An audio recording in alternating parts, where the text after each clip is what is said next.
Usability studies. Design wise चीजें खत्म हो गई हैं फिलहाल। यूजेबिलिटी का मतलब होता है कि किसी भी एप्लीकेशन, किसी भी प्रोडक्ट को यूज करना यूजर के लिए कितना आसान है या उसके यूज करने के काबिल भी है या नहीं, उसके काम की भी ये चीज है या नहीं। सही, मेजर डिस्कशन हमारा इसके ऊपर होगा।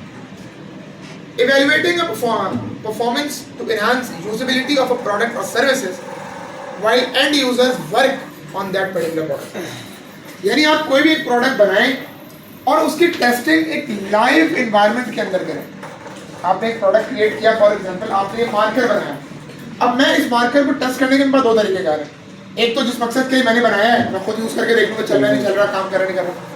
एक मकसद टेस्टिंग का क्या है कि मैं फॉर एग्जांपल आपने देखा होगा बहुत जगह पर फ्री सैंपल्स होते हैं, लोग अपने प्रोडक्ट की फ्री सैंपलिंग करवा रहे होते हैं। वो इसीलिए करवा रहे होते हैं ताकि उनका प्रोडक्ट एक लाइव एनवायरनमेंट में टेस्ट हो। आप मेरे पास एक नॉर्मल कस्टमर आया, मैं उसे कहता हूँ ये मेरा प्रोडक्ट है।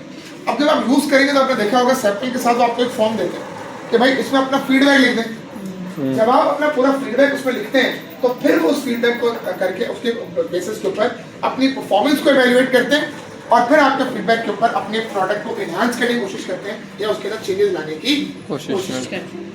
लेकिन लिखा है involves observing and taking annotation. Annotation का मतलब क्या, यूजर से हम कहते हैं भाई ये पकड़ो प्रोडक्ट यूज करो और जो भी आपको इससे समझ में आ रहा है ना वो लिखते चले जाओ। यही काम कराया मैंने अभी आप लोगों से। आपको एक प्रोडक्ट दिया, मैंने कहा जो आपको समझ में आए, कोई रिस्ट्रिक्शन नहीं है, कोई पाबंदी नहीं है। मैंने ये कहा कि लैंग्वेज का भी कोई बैरियर नहीं, जो मर्जी आपके माइंड में आता है लिखो, ठीक है। प्रिंसिपल हुए रहेंगे।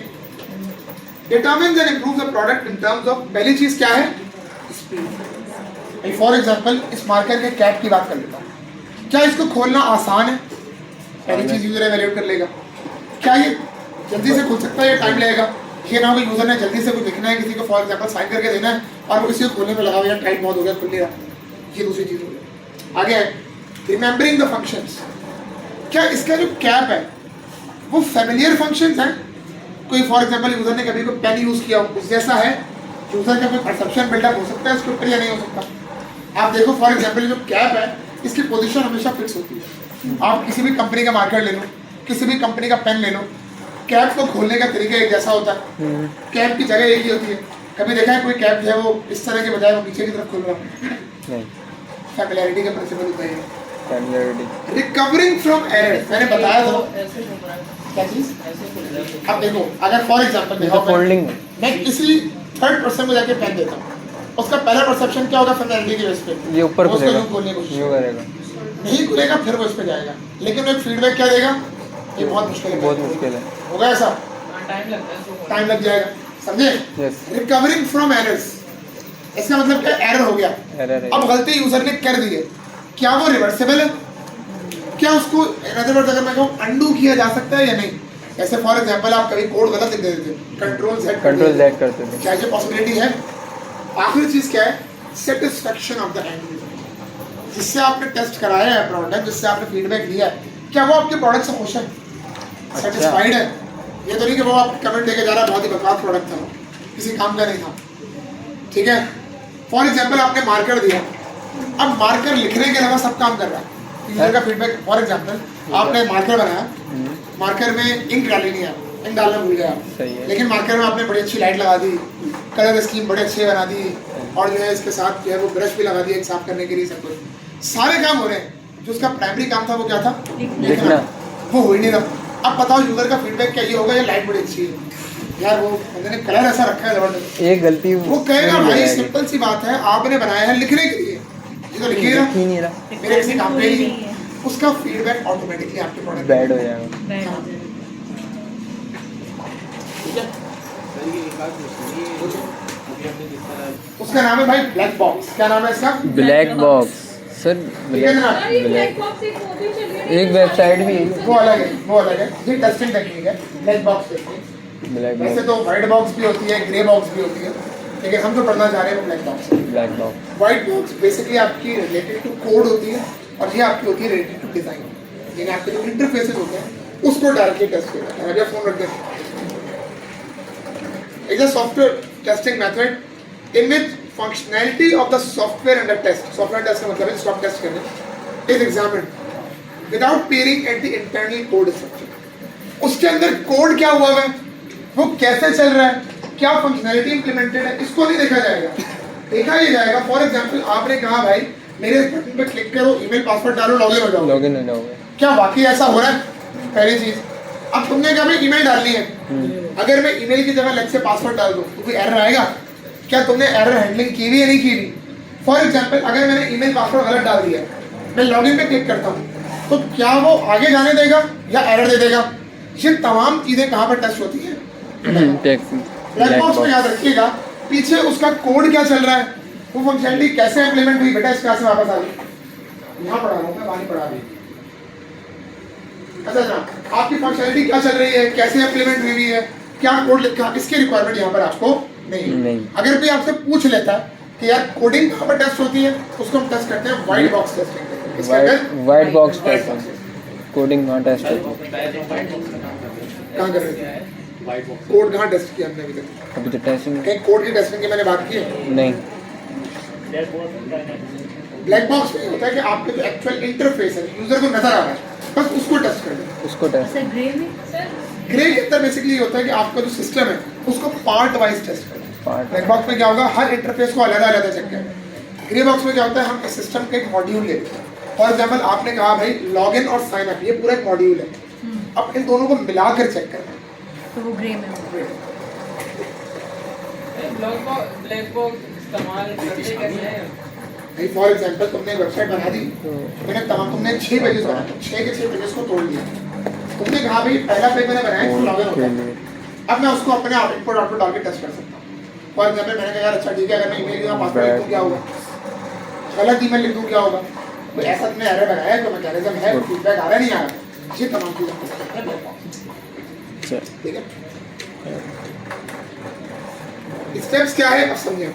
पहला स्टेप पढ़े जरा, रीड करो जरा, बुला Observing initial requirements and specification of the system.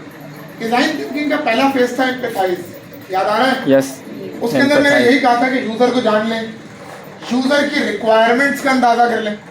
अब मैंने आपको बताया था डिजाइनिंग से पहले आप यूजर से उसकी रिक्वायरमेंट्स का चार्टर साइन करवाते हैं, जिसको हमने कहा था प्रोजेक्ट चार्टर। याद है? Charter, yes. आप क्या करते हैं जब रिक्वायरमेंट सारी की सारी डन, अब फॉर एग्जांपल मैंने आपको इंटरफेसेस दिए टेस्ट करने के लिए, तो पहले तो आप ये वेरीफाई कर लेंगे कि जो भी यूजर ने आपको रिक्वायरमेंट दी थी क्या वो तमाम पूरी हुई या नहीं हुई।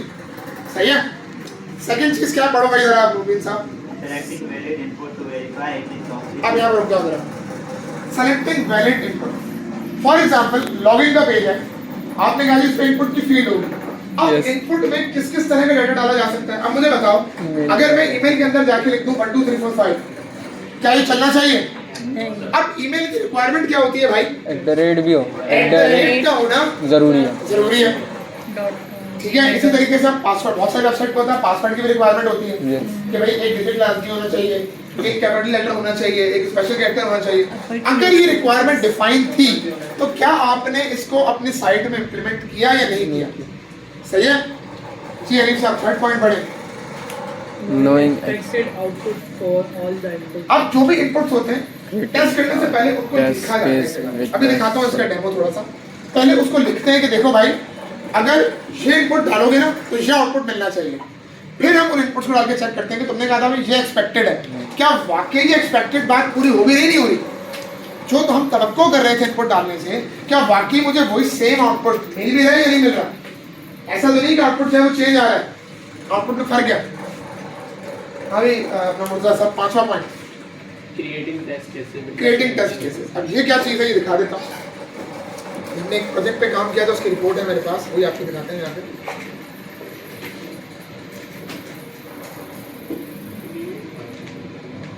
आपने करा था दिखाते हैं आपको इसमें, तो जिसमें हमने पूरी ब्लैक बॉक्स के सारे कुछ बनाए थे हमने, वो दिखाते हैं।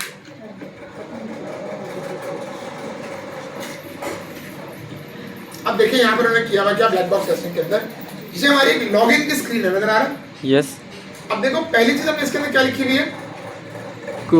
गाइडलाइंस। गाइडलाइन का मतलब क्या है? यूजर को बता रहे हैं यूज करना कैसे, यूज क्या करना। अब यहाँ पर देखो टेस्ट केसेस में क्या, मैंने कहा अगर आप ये इनपुट डालोगे ना तब आपके पास आंसर क्या आएगा? Successfully login. अगर आप पासवर्ड ये डालोगे जब ईमेल ये डालोगे, देखो क्या हो रहा है, ईमेल पासवर्ड चेंज हो रहा है, तो आउटपुट क्या आएगा, अनसक्सेसफुल। यहाँ पर क्यों सक्सेसफुल आएगा, क्योंकि ईमेल में स्पेशल कैरेक्टर है। यस, यहाँ पर भी वही सेम चीज होगी हमारे पास। इसी तरीके देखो यहाँ पर हमने एक और काम भी किया था, कैसी यूनिवर्सिटी का प्रोजेक्ट था। अब यहाँ पर देखो डाउनलोडिंग है, स्क्रीन है सिंपली। अब उन्होंने इसके भी देखो टेस्ट केसेस बनाए हैं, ठीक है। क्या बटन क्लिक करोगे तो क्या होना चाहिए, क्लियर हो रही है यहाँ तक बात। क्या बटन, इस चीज को बेसिकली हम क्या कहते हैं भाई, ब्लैक बैक बॉक्स ये रेड मार्किंग है जो कंडीशन नीचे हम खुद डाली थी, जानबूझ के डाली थी। एरर की वजह से। नहीं वो जानबूझ, बहुत सारा कोड होता है ना, कोड जब आप डायरेक्टली इस पे लाते हो तो वो कोड वर्ड इंग्लिश के वर्ड थोड़ी होता है, कोड कोड लैंग्वेज है। कंडीशन लगाइए, जैसे वो जो पिक्चर है तो नीचे जो हम लिखते हैं कोड लेकर आते हैं, देखो पूरा कोड वाइट है। बॉक्स और कोड में उन्होंने पॉइंट ले लेके अच्छा भी ठीक है, ये पॉइंट 1 है, ये 2 है, 3 है, सारा कुछ, और नीचे जाके उन्होंने देखो उसको टेस्ट किया। क्लियर हो गई यहाँ तक बात। सही। तो ये दिखाना है इसका मकसद। अब जब टेस्ट केसेस बन गए, आपने टेबल बना लिया, अब आप उस टेबल को क्या करके देखोगे भाई, कंपेयरिंग एग्जीक्यूट करोगे तो रिजल्ट आएगा आपके पास, इसको हम कहेंगे एक्चुअल रिजल्ट। क्या कहेंगे भाई, एक्चुअल रिजल्ट। और आप और अपने फिर एक्चुअल रिजल्ट को कंपेयर करेंगे रीटेस्ट और एक्सपेक्टेड के साथ जो आपके एरर्स आएंगे, जो एक्चुअल और एक्सपेक्टेड रिजल्ट्स में आपका फर्क आया है, फिर आप उनको बेहतर से बेहतर बनाएंगे और मजीद इंप्रूव करेंगे, सही करेंगे, और बाद में अपनी एप्लीकेशन को रीटेस्ट करेंगे। ठीक है। अब ये हमारे पास कुछ की कंपोनेंट्स हैं यूजेबिलिटी टेस्टिंग के। पहला क्या है, पढ़ो भाई अपना, क्या नाम है तुम्हारा Uday sahab, easy of learnability, ease of completing basic task while using the product. For example ये मार्कर है, अब इसकी लर्नेबिलिटी क्या हो सकती है, बटन को खोल, इसके कैप को खोलने का तरीका, इसकी इंक रिफिलिंग का तरीका। अब जितनी दफा यूजर इसको यूज करेगा, क्या उसके लिए ये स्टेप्स को याद करना आसान है या मुश्किल। फॉर एग्जांपल तुम्हारी वेबसाइट है, उसके ऊपर तुमने ऐड टू कार्ट और चेकआउट बनाया हुआ है, क्या यूजर को बार बार कंफ्यूजन होगी उसके अंदर, इतना याद हो जाएगा, इतना आसान प्रोसेस तुमने बनाया हुआ है। इसको हम क्या कहते हैं भाई, लर्नेबिलिटी। सेकंड प्रिंसिपल इसका होता है भाई एफिशिएंसी, स्पीड, कितना तेजी के साथ होगा। तीसरा क्या है, मेमोरेबिलिटी, याद है। अब आगे आपके पास error, detecting the frequency of error, कितनी दफा वो एरर जनरेट हुआ और कितना सीवियर था, कितना माइनर था। लास्ट सेटिंग यूजर की खुशी, कितना यूजर को सेटिस्फाई। अच्छा लगा या नहीं लगा, यानी दो चीजें, एक्सपीरियंस गुड था या बैड था। यस ठीक है। सर, अगर इजीली वर्क हो रहा है और उसको मेमोरेबल है तो उसका तो गुड हो बिल्कुल जाएगा। ऐसे ही। अब जब यूजेबिलिटी टेस्टिंग आप कर रहे होते हैं, इससे हम बेसिकली यूजर की किस चीजों को वेरीफाई करते हैं उसकी बात करते हैं। Verify that user can finish specified task successfully. जिस काम के लिए यूजर हमारी वेबसाइट पर आया, क्या वो अपना ये काम प्रॉपर तौर पे परफॉर्म कर सकता है या नहीं, सही है। Ascertain the time to finish the specified task. मिसाल के तौर पे यूजर का प्लान ये था कि यार मैं आज 1 घंटा फारिग हूँ और इस 1 घंटे में मुझे शॉपिंग करनी है, क्या वो इस 1 घंटे में अपने स्पेसिफाइड टाइम में अपने काम को पूरा कर सकेगा अपनी वेबसाइट पे। ये यहाँ पे आपने कहा भाई लोडिंग इतनी लगा दी है कि इंशाल्लाह 4-5 घंटे में हो जाएगा, ठीक है, ये काम नहीं करना है। तो सर आपको हमारा सोचना चाहिए ना, टास्क को ज़्यादा कर देते, नहीं ऐसा नहीं है। अच्छा जनाब, ज़्यादा कर दिया करते। validate the approval level of users with the web function, website or the product।